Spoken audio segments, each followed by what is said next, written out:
It's time to say goodbye to those pesky garden pests, and today I'm going to show you how.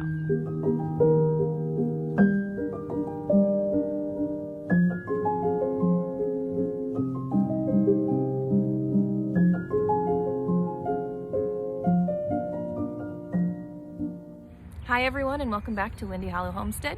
I'm Cody Kaler, and today I'm going to show you how to make a garden spray. So the other day I shared with you guys one of the things that we do for pest control in our garden is using diatomaceous earth. And as you can see, we have dusted our plants to keep those little critters off of them. And that really goes a long way into preventing pests from bothering your plants. But there's more that we can do, and one of those things that we do is an all-natural garden spray. I've mentioned before that we like to keep our garden and our home free from chemicals and fertilizers and all that junk, and this is one thing that we can do that's natural and safe and very effective for helping our plants, and it's good for the overall health of the plant, not just keeping little critters at bay. So it's real simple. You'll only need a few simple ingredients. So first, you need a pump sprayer. You can use a little spray bottle. It doesn't quite work the same. You're not gonna get as much coverage, and you're gonna be pumping a lot. These pump sprayers you can get at your garden center. I believe I got this one at Home Depot. This one holds 56 ounces of water, so it's gonna be much bigger. When I share the recipe I'm gonna give you today, that's for this size container. If you're gonna do a smaller size container, just cut it down. It's kind of flexible. There is no hard and fast rule on how much of each ingredient you need to have in there for it to be effective. On the inside of this sprayer, I have reverse osmosis water. You could use filtered water, you can use distilled water, you can use well water. I suggest you don't use city water. If you have city tap water, there's way too much junk in that water to be putting on your garden. So we're gonna stick with our reverse osmosis water. And we're gonna need some au naturel things to put in here. So I'm gonna be using essential oils to make this garden spray. It is what I love to use, and it is very effective. So in this spray, we're gonna need several different types of single oils, and then we're gonna need one blend. So a single oil is just an oil that comes directly from a plant. A blend is going to be a blend of several different single oils put together to make a new creation. So the oils that we're going to need today are cedarwood, tea tree, peppermint,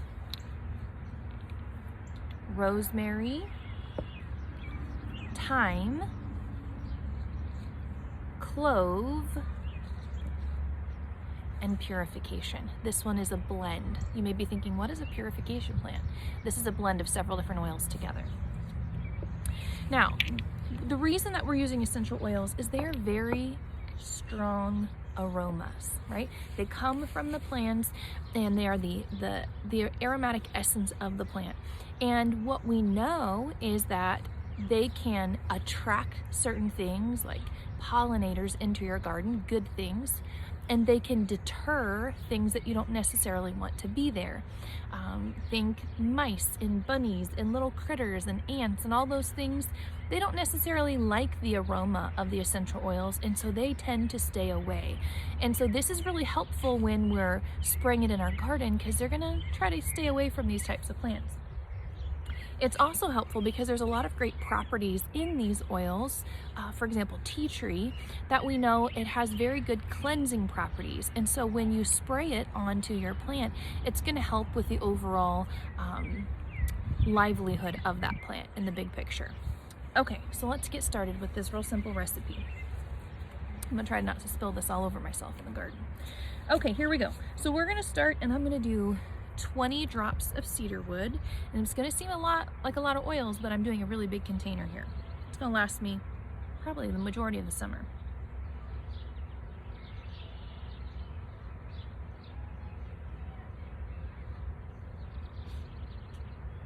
Okay, after those 20 cedarwood, we're going to need 20 drops of tea tree.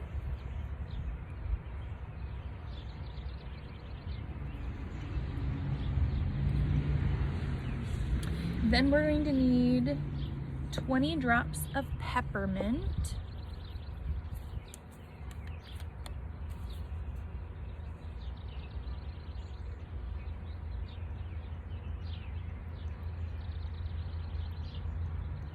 Then we're going to need 20 drops of Purification. That's the blend. This is a blend from Young Living.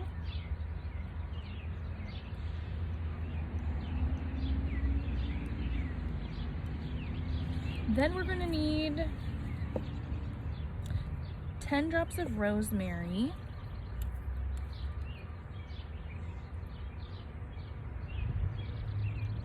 And 5 drops of Clove.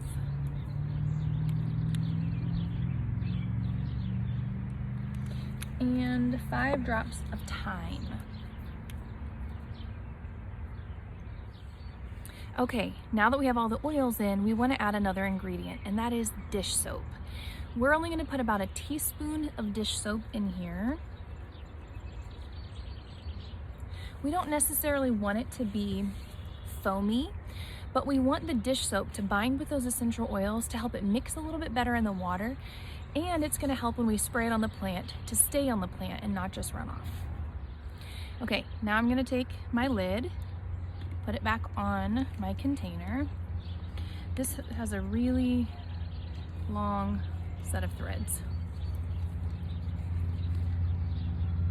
Now, the way this sprayer works is the pump sprayer.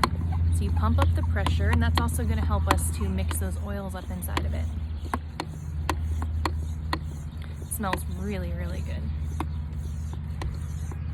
Once you have the pressure build up inside, all you have to do, oh look, we got bees everywhere today. All you have to do is spray.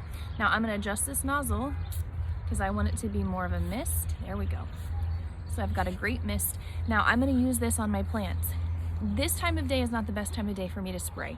So I'm going to go ahead and wait until later this evening once the sun has gone down, and I will go in and spray this on some of those plants that have more of the holes. Like I've got some potato plants that still have some more holes in them. You can also spray this on first and then dust with more of the diatomaceous earth. That way you can kind of get a 1-2 punch for the pest control. Now, I also wanted to mention, I use some oils that are common plants that you would find in your garden. Things like peppermint and thyme and, oh, what else? Peppermint and thyme, I guess, the main two. You can plant peppermint and thyme throughout your garden. I'm gonna tell you to be careful though. Oh, rosemary was the other one. Because peppermint can be a little bit invasive in your garden and it can start to take over. But you could plant thyme and rosemary throughout your garden, and that's also gonna help. That's one reason that I plant basil in with my tomatoes. So this is basil, these are all my tomatoes, and I've got basil plants all throughout my tomato bed. The reason I do that is because it's naturally going to give off an aroma that's going to deter pests from wanting to bother my tomatoes. And that's something that is really helpful. So as I'm planting, I do kind of companion planting where I'm going to put things together that naturally are going to support each other and give off aromas to kind of avoid those pests that we don't want in our garden.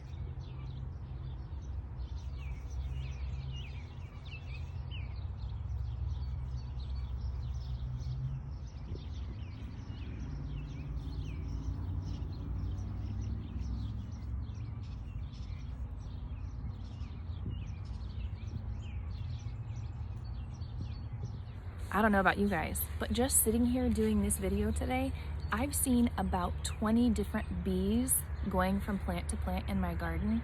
And last night we saw a hummingbird in our medicinal herb bed garden.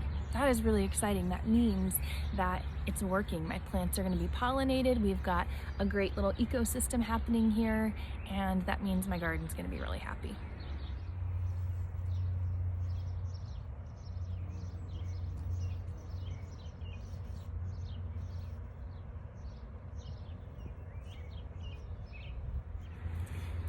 So you know, I mentioned I'm using essential oils in this garden blend, and you may be thinking, oh great, I'm gonna run to the grocery store and just go get me some.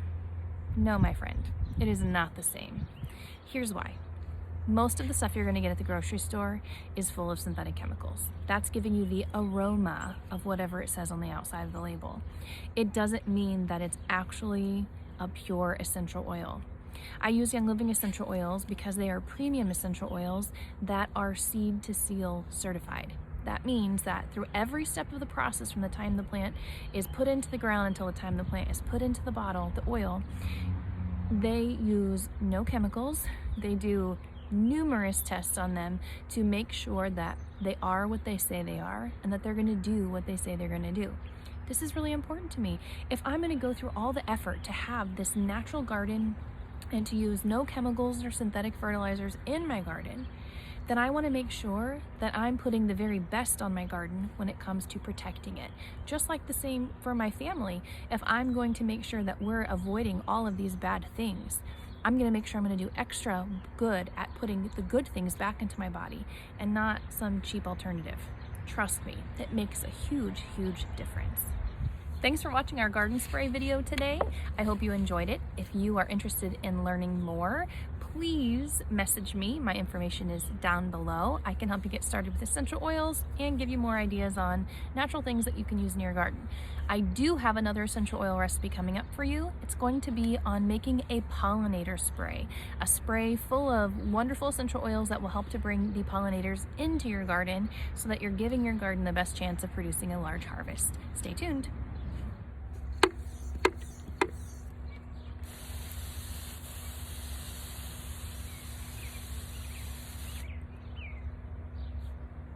If this video has been helpful for you, please like, subscribe, and share. Thanks, guys.